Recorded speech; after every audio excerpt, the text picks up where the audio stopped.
নমস্কার সবাইকে, তোমরা সবাই কেমন আছো? আশা করি সকলেই ভালো আছো, আমিও ভালো আছি। ডলি লাইফস্টাইল চ্যানেলে তোমাদেরকে অনেক অনেক স্বাগত জানাই। আজকে নিয়ে এসেছি তোমাদের জন্য আরও একটি নতুন রেসিপি।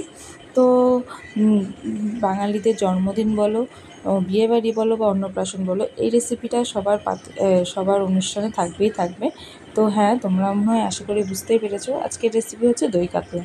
তো আমাদের বাড়িতে আজকে অতিথি এসেছিলো, তো কোনো রকম করে আমি ভিডিও করে তোমাদের সাথে শেয়ার করছি। তোমরা প্লিজ কিছু মনে করো না, একটু ম্যানেজ করে দেখে নিও। তো সবার প্রথমে কাতলা মাছগুলোকে ভালো করে আমরা ভেজে তুলে নিয়েছি। তারপরে আমরা কড়াইতে দিয়ে দিয়েছি সাদা সর্ষে, কালো সর্ষে আর কাজু বাদাম বাটা পেস্ট, সেটা আমরা কড়াইতে দিয়ে দিয়েছি। সাথে দিয়ে দিয়েছি পরিমাণ মতো নুন, হলুদ আর কাঁচা লঙ্কা, গোলমরিচ বাটা দিয়ে ভালো করে আমরা এখন সর্ষে বাটাটাকে ভালো করে আমরা ভেজে নেব। আর হালকা আছে আমরা ভালো করে ভেজে নেওয়ার পরে মাঝে মাঝে অল্প অল্প করে জল দিয়ে আমরা মশলাটাকে কষাতে থাকবো। তারপরে এতে দিয়ে দেবো ফ্যাটানো টক দই পরিমাণ মতন, সেটাকেও আমরা আলতো আলতো করে ভালো করে মিশিয়ে নেওয়ার পরে বাটিতে যেটুকু আর কি টক দই লেগে রয়েছে সেটা একটু জল দিয়ে ভালো করে মিশিয়ে সেই জলটাও আমরা দিয়ে দেবো ওতে।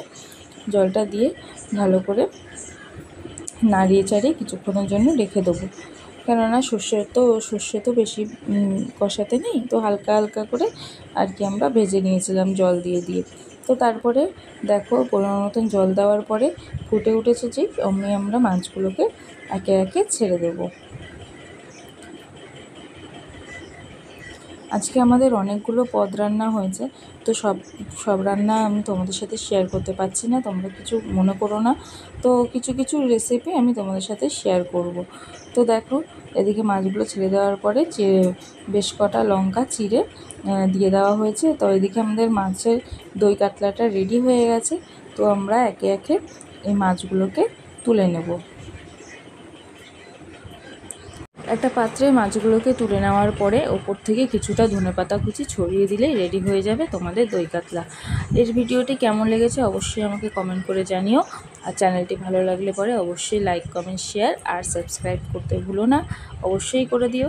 দেখা হচ্ছে পরের আরেকটি নতুন ভিডিও নিয়ে। এখন সবাইকে টাটা।